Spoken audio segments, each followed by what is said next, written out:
The secret number 3, the secret of knowing the economic future. The secret of knowing the economic future lies within 2 things. Number 1, knowing who is in control. 2, knowing your economic history and wealth cycles. Let's start with a quick history lesson. Studying the past is one of the best ways to learn how to predict the future. And the ability to predict the future is key to building incredible wealth. We have to travel back to 200 years before Christ, when Rome was having trouble and times and life was tough. Unemployment levels were at all-time highs and getting really, really bad. As a result, people were saving what little money they had and were spending less. People who had shops at the markets were closing their doors because they were not making any money. So in response, the government borrowed money from the goldsmiths to hire the thousands of workers to boost their economy to start spending again.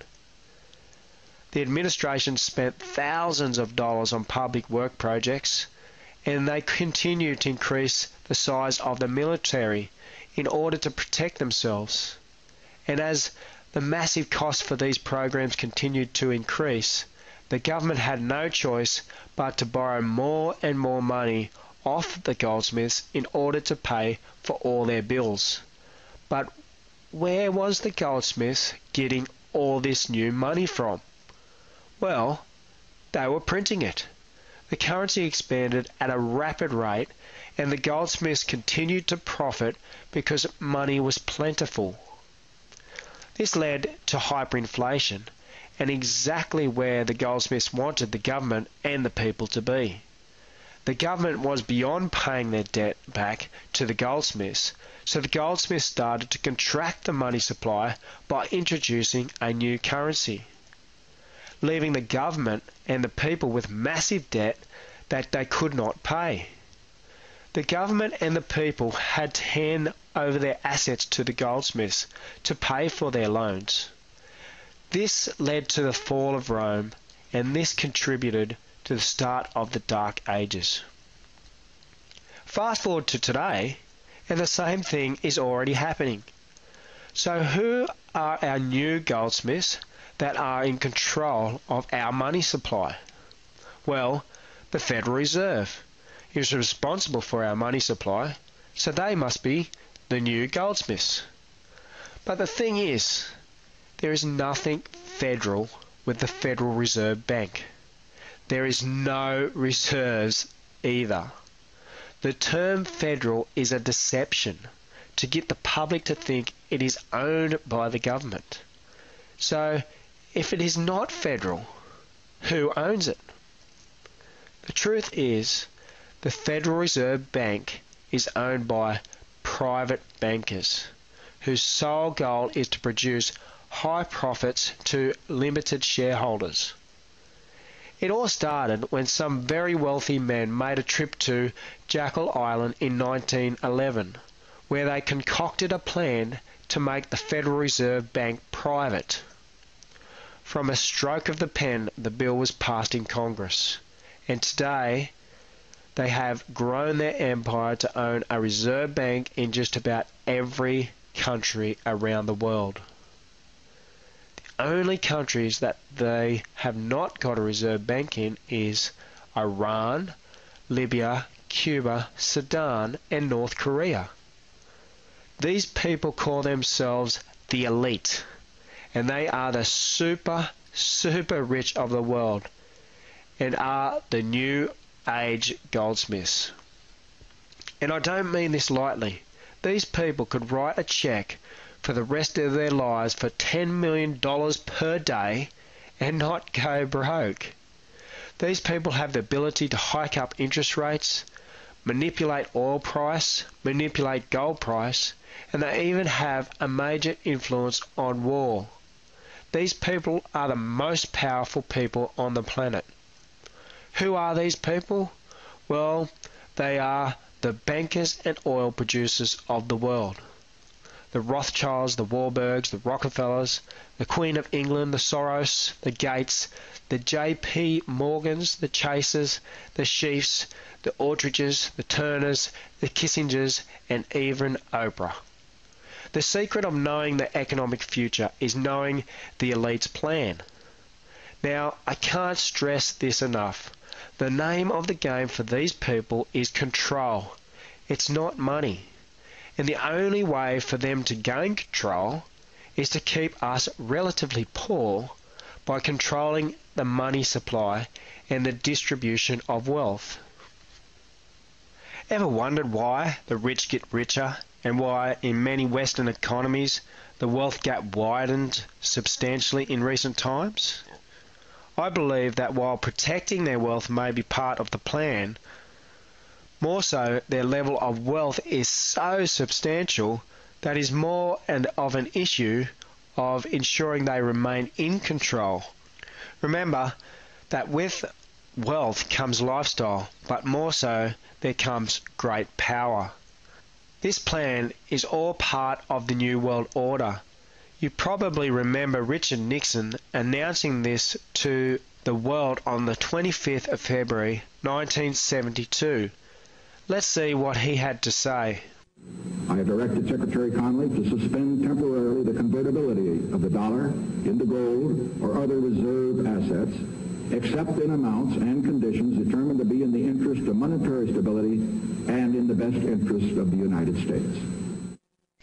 The New World Order is the total control of the world's monetary system and total control of your life. Now, it helps when you know someone that knows one of these elite and is able to feed this information to the American public. With this information, you can validate with what happens in the past to see if this information is reliable. One of the people you need to pay close attention to is Pastor Lindsay Williams. I don't always agree with his philosophies and his predictions, but the scary thing is, everything he has said over the last 3 years has come true. So he must have a very reliable source.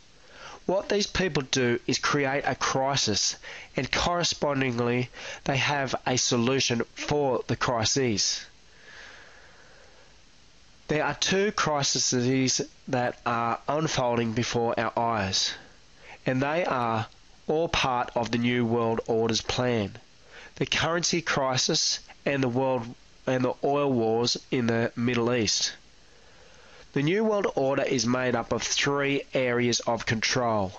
1, energy, 2, money, and 3, people. The elite love oil because oil is power and power is control.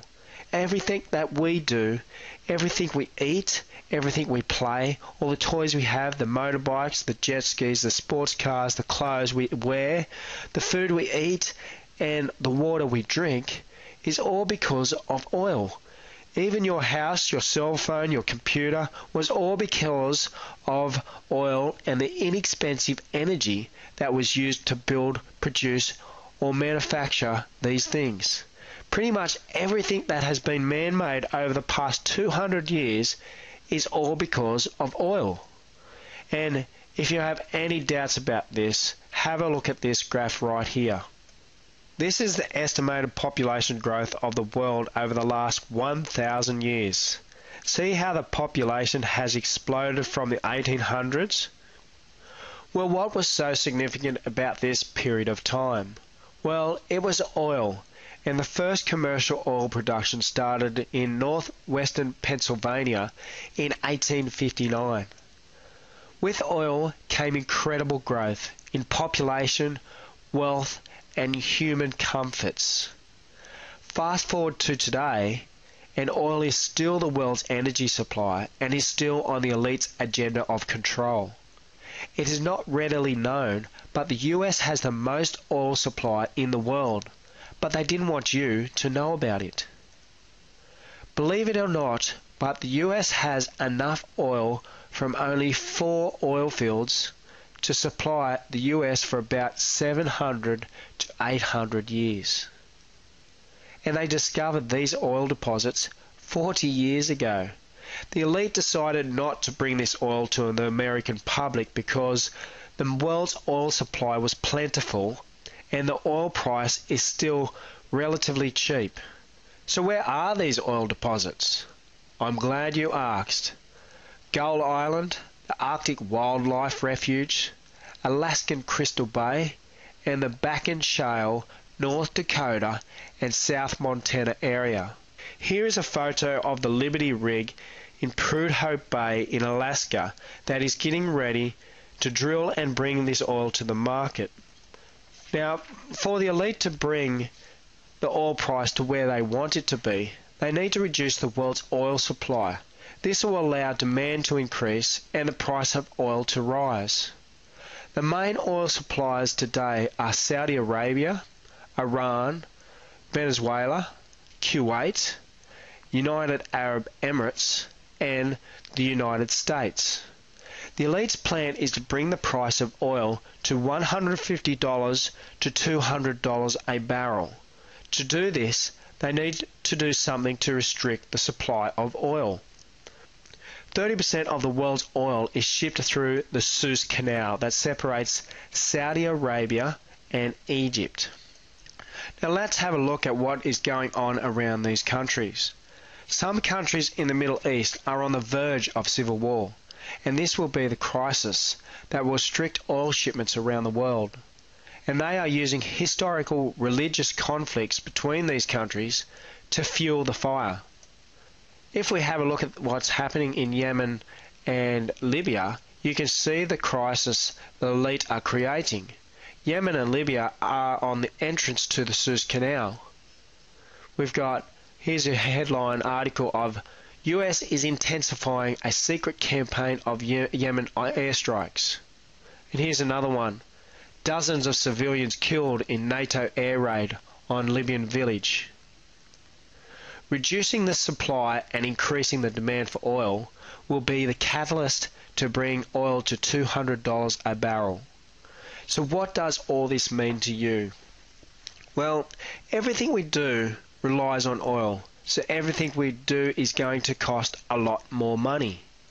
The next 12 months will see the price of gasoline at the gas pump skyrocket to $8 to $10 per gallon, and may go as high as $40 per gallon if we factor in inflation. You'll see the costs associated with your electricity bill, your food, your airline tickets, and the general cost of living increase substantially in the next 2 years. The money elite also are in control of our economy. Even the recent GFC was fabricated by them and are largely responsible for the 30 million people around the world who lost their jobs. The money elite have people in the highest positions in the SEC, the Security Exchange Commission, and the US government, who lobbied to prevent the introduction of tighter regulatory practices for investment banks around derivatives and other hybrid investments using mortgage holders' and investors' money. High-risk lending practices, including offering subprime mortgage loans with high rates of interest, were offered to home buyers that would previously not be qualified nor had the ability to make the mortgage repayments. Rather than the investment banks offering investments with minimal risk and high returns, they offered high-risk, unsecured, and hybrid investments. Warren Buffett has referred to such derivatives as a weapons of mass destruction. With easy access to housing finance through mortgage loans, there was a rapid increase in home buyers and property prices exploded. However, this bubble was unsustainable as it was largely driven by paper money. As the bubble burst during 2007 and 2008, homeowners who bought and borrowed at the height of the growth in the housing market boom were left with three problems. 1. Struggling to make mortgage repayments. 2. Possible loss of their job or required to work longer hours to continue to meet the interest repayments. Or 3. Faced with foreclosure with a home worth a fraction of its original value.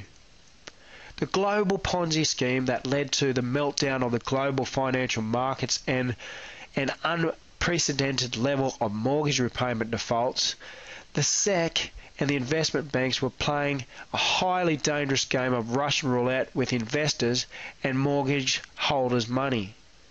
6 million foreclosures by the end of the first quarter 2010, and estimated another 9 million to follow from the fallout of the GFC and subprime crisis. The inequality of wealth in the US is far greater than any other developed country. Americans have been forced to do two things in response to this inequality. One, work longer hours, and two, go into debt.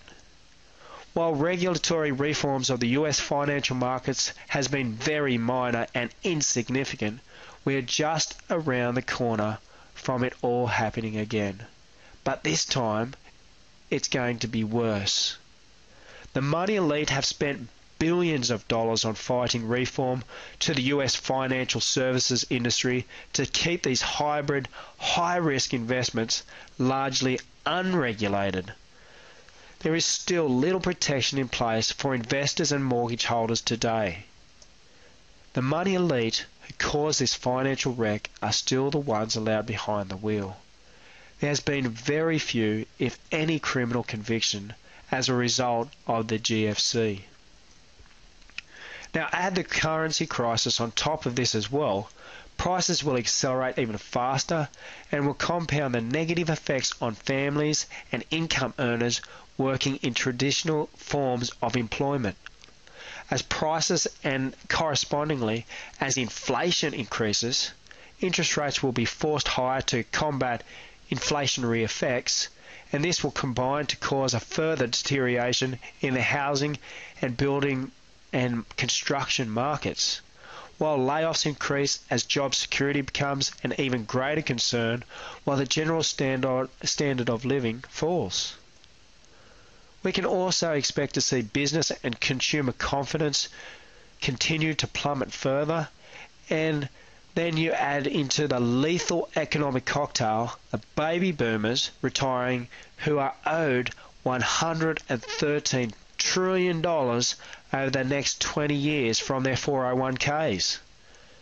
The cumulative effect is that we are on the cusp of the double-dip global recession, and many experts are now suggesting that we could enter into the second great global depression that will rival the depression of the 1920s and the 1930s.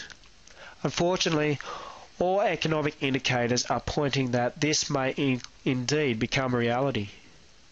And from history, what we have learnt during these times of crisis, we know that historically that such economic and financial crisis contribute to social upheaval and protest as individuals and families become increasingly marginalised. This results in increasing crime, political upheaval, and possibly could lead to civil war.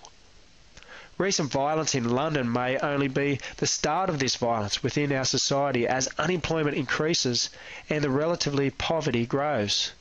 So what does it mean to you and your job? Well, 50% of Americans are employed by the US government, so there is 50% chance that you could possibly be affected. This is everyone in the military, social services, the postal system, the law enforcement, and the fire departments, just to name a few. Just recently, for example, the US Postal Service had an incredible 30,000 layoffs. And when the money elite decide it is time to default on the dollar, because they will, then who do you think is going to pay your wages when the government has no money to pay you? Remember, it was only in recent times that there was significant concern that the US may default on welfare payments and to their many millions of government service employees. Similar here in Australia, inflation will increase significantly long term, and in turn, so will interest rates. In short term, you may see the Reserve Bank of Australia reduce interest rates to near zero, similar to America, but by early 2013 you'll see them start to skyrocket. In Australia, people have been forced to take out loans that they cannot pay, and when interest rates rise, many will default on their loans. The banks will not be able to pay interest on their loans to the Reserve Bank, similar to the US, and the elite will get our properties as well for next to nothing. We are not talking hypotheticals here. This is reality, and already many millions of properties have been seized in the US as a result of mortgage payment defaults, not to mention the many more millions experiencing severe mortgage stress.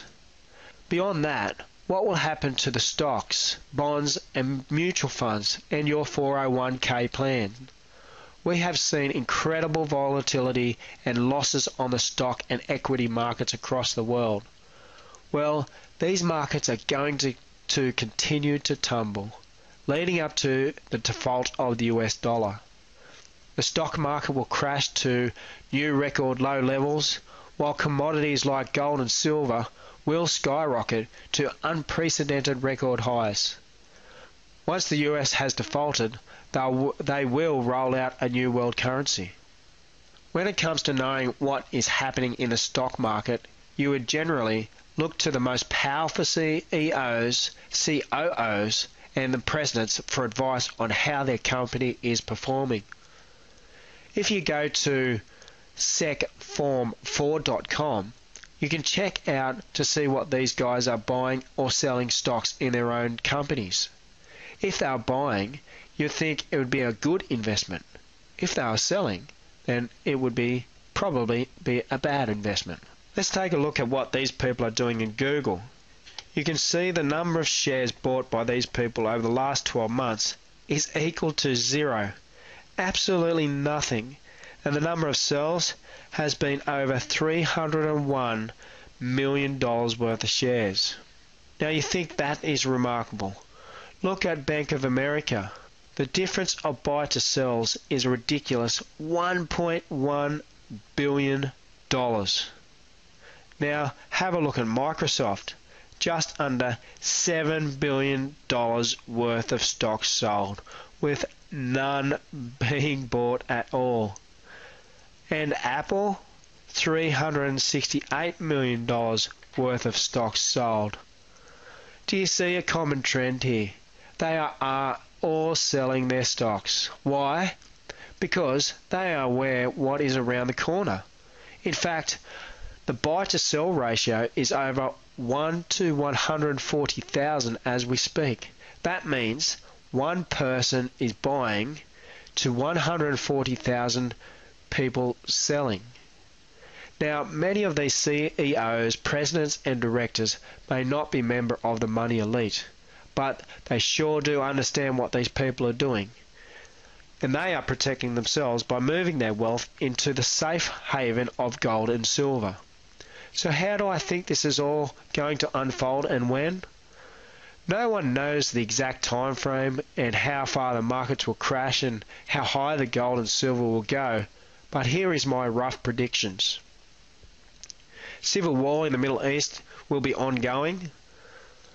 The Greece debt default will happen in February 2012. Italy and France debt default roughly April 2012. Spain debt default June 2012. Oil production will be restricted in the Middle East in November 2012. World hyperinflation in September 2012. US oil production increased December 2012. The EU debt default in January 2013. The US debt default in February 2013. There will be US upheaval from February to July 2013, and the new currency around July 2013. The Dow Jones in 2013 will be reached to 1350. The ASX 550 in 2013. Gold could possibly reach to $18,500 US. silver to $925 US an ounce, oil $225 a barrel, and by 2014 you'll see US interest rates possibly get to 24%. What I have predicted here is very bold for this fast and changing environment, because there are so many factors to consider, and you need to monitor these things closely on a daily basis so you know when the best time is to sell your gold and silver, and more importantly, what to buy next. This is why I am a member of an academy of people who really know what is going on and monitors our economy on a daily basis. This allows us to be informed when the timing is right. I highly recommend you become a member of our academy. You can do this by clicking the link below this video. But before you do, let's hear from Damon. When it comes to money mindset, building automated online systems and sales, there is no better person to bring it all together than Damon. So sit tight, refill your coffee, and be prepared for some of the most powerful money-making strategies that you have ever seen. Over to you, Damon.